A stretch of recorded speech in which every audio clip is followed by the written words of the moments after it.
ধ্যান কোনো কিছু থেকে পালিয়ে যাওয়া নয়, বরং নিজের ঠিক কেন্দ্রে, নিজের অন্তরে ফিরে আসার এক প্রক্রিয়া। আচ্ছা, কথাটা একবার ভেবে দেখুন তো, কি দারুণ গভীর একটা কথা, তাই না? আজকের এই আলোচনাটা আমরা ঠিক এই চমকপ্রদ ধারণাটা দিয়েই শুরু করছি।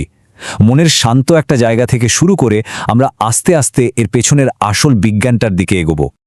আজকের এই বিশেষ বিশ্লেষণে সবাইকে স্বাগত। আজকে আমরা এমন একটা বিষয় নিয়ে কথা বলবো যেটা আক্ষরিক অর্থেই আমাদের রোজকার জীবনের সাথে যুক্ত। প্রাচীন যোগ দর্শন আর একদম আধুনিক ব্রেন কেমিস্ট্রি বা মস্তিষ্কের রসায়ন, এই দুটো জিনিস কিভাবে একটা বিন্দুতে এসে মেলে, সেটাই আজ আমরা খুব সহজভাবে ডিকোড করব।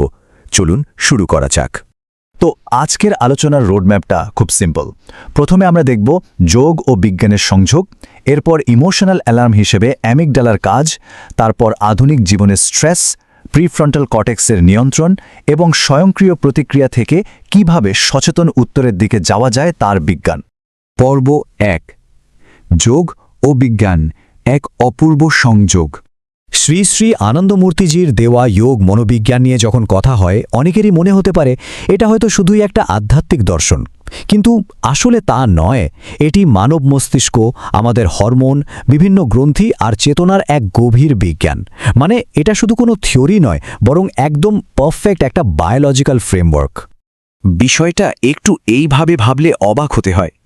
একদিকে রয়েছে আমাদের প্রাচীন যোগবিজ্ঞান, যা হাজার হাজার বছর ধরে গভীর ধ্যান আর সাধনার মাধ্যমে এই সত্যগুলোকে আবিষ্কার করেছিল, আর অন্যদিকে আমাদের আজকের আধুনিক নিউরোসায়েন্স বা স্নায়ুবিজ্ঞান।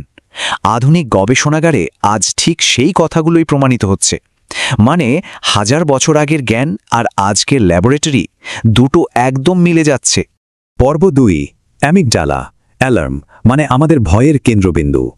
এখন প্রশ্ন হলো, এই অ্যামিগডালা জিনিসটা আসলে কি? মস্তিষ্কের টেম্পোরাল লোবের গভীরে লুকিয়ে থাকা ছোট্ট একটা অংশ। এটা দেখতে অনেকটা বাদাম বা অ্যালমন্ডের মতো, কিন্তু এর কাজটা মোটেও ছোট নয়। আমাদের লিম্বিক সিস্টেমে এটা একেবারে ফিয়ার সেন্টার বা ভয়ের প্রধান কেন্দ্র হিসেবে কাজ করে।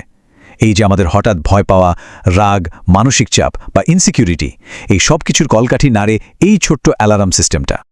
আচ্ছা, এবার একটু গভীরে গিয়ে দেখি শরীরের ভেতরে আসলে কি চেইন রিয়াকশনটা ঘটে। ধরুন হঠাৎ কোনো ভয়ের বা অপমানের ঘটনা ঘটল, এই অ্যামিগডালার সাথে সাথে জেগে ওঠে। সে তড়িঘড়ি করে হাইপোথ্যালামাস আর অ্যাড্রেনাল গ্ল্যান্ডকে একটা ইমার্জেন্সি সিগন্যাল পাঠিয়ে দেয়, আর ব্যাস, মুহূর্তের মধ্যে শরীরে কর্টিসল আর অ্যাড্রেনালিনের মাত্রা রকেটের মতো বেড়ে যায়। বুক ধরফর করতে থাকে, রক্তচাপ বাড়ে, আর পেশিগুলো একদম শক্ত হয়ে যায়। বুঝতেই পারছেন একটা বিপদের সংকেত পেলে শরীর কিভাবে সাথে সাথে রিয়্যাক্ট করে।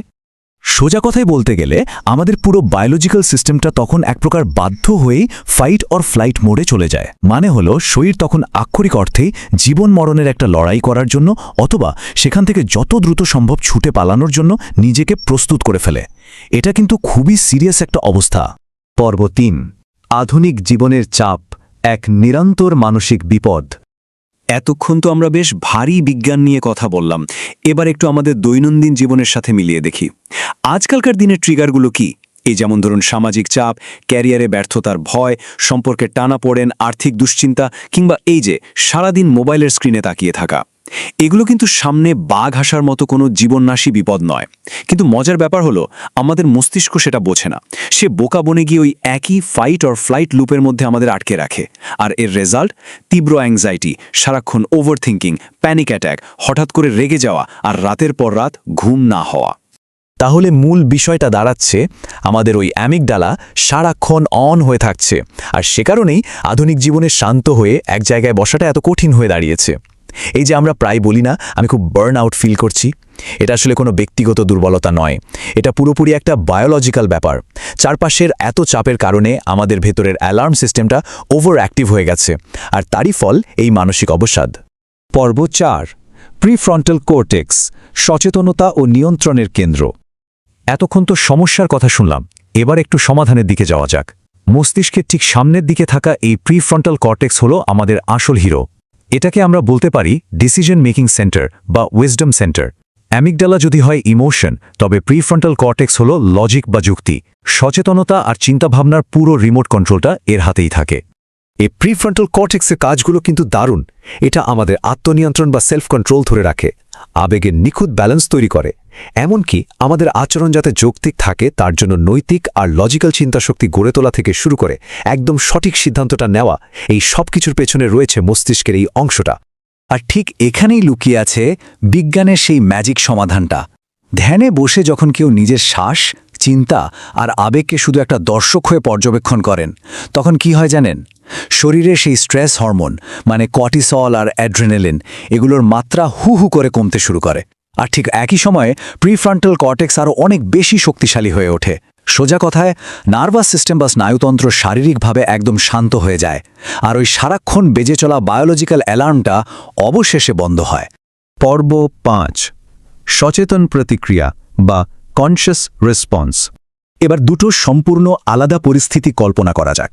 একদিকে ধরুন একটা অস্থির মনের অটোমেটিক বা স্বয়ংক্রিয় রিয়াকশন, যেখানে মুহূর্তের মধ্যে একটা প্রতিক্রিয়া চলে আসে, মানুষ রাগে ফেটে পড়ে আর ভুলভাল সিদ্ধান্ত নিয়ে ফেলে। আর অন্যদিকে একজন সায়েন্টিফিক মেডিটেশন বা বৈজ্ঞানিক ধ্যান অনুশীলনকারীর কনশিয়াস রেসপন্স, সেখানে কোনো তাড়াহুড়ো নেই, বরং আছে শান্ত পর্যবেক্ষণ, অগাধ ধৈর্য আর একদম স্পষ্ট উদ্দেশ্য নিয়ে কাজ করার ক্ষমতা। আকাশ পাতাল তফাৎ, তাই না? চলুন দেখি এই ট্রান্সফরমেশনটা ঠিক কিভাবে ঘটে। প্যানিক বা ভয়ের জায়গায় সচেতন নিয়ন্ত্রণটা কিভাবে আসে তার একটা খুব সুন্দর 3 ধাপের নিউরোলজিক্যাল সিকোয়েন্স আছে।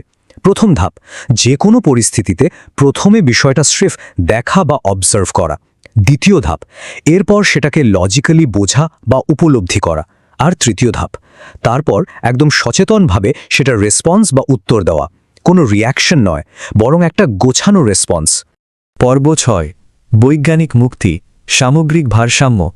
শ্রী শ্রী আনন্দমূর্তিজির দেওয়া এই যৌগিক পদ্ধতিগুলো, যেমন ধরুন নির্দিষ্ট কিছু ধ্যান, আসন আর প্রাণায়াম, এগুলো আমাদের মস্তিষ্ককে আবার পুরনো ছন্দে মানে একেবারে সঠিক ভারসাম্যে ফিরিয়ে আনে। হরমোনের যত ওঠানামা সব ঠিক হতে শুরু করে। সত্যি বলতে কি, আধুনিক জীবনের এই দমবন্ধ করা অবস্থার জন্য এই প্র্যাকটিসগুলো একটা লাইফ সেভিং বায়োলজিক্যাল রেস্কিউ মিশনের মতো কাজ করে। এগুলো মানসিক চাপ কমিয়ে আমাদের চেতনাকে উন্নত করে আর শরীর, মন ও আত্মার একটা পারফেক্ট ব্যালেন্স বা স্থিরতা এনে দেয়। তো এই আধুনিক জীবনের স্ট্রেস বা অ্যাংজাইটি থেকে বেরিয়ে এসে যারা এই বৈজ্ঞানিক ধ্যান পদ্ধতিটি নিজেদের জীবনে সত্যি সত্যিই প্রয়োগ করতে চান, মূল সূত্র অনুযায়ী তাদের জন্য একটা চমৎকার ফ্রি বা নিঃশুল্ক সেবার ব্যবস্থা রয়েছে। বিস্তারিত জানতে 9973480810 এই নম্বরটিতে যোগাযোগ করা যেতে পারে। আলোচনার শেষে এসে সবার জন্য একটা গভীর প্রশ্ন রেখে যাচ্ছি। আধুনিক জীবনের এই দৌড়ঝাঁপ আর পরিস্থিতির দাস হয়ে আমরা কি সারা জীবন ওই বায়োলজিক্যাল প্যানিকের লুপেই আটকে থাকব, নাকি এই বৈজ্ঞানিক ধ্যানের সাহায্য নিয়ে নিজেদের সেই আদি, অকৃত্রিম আর শান্ত কেন্দ্রে ফিরে আসার সিদ্ধান্ত নেব? একটু ভেবে দেখবেন। আজ এ পর্যন্তই।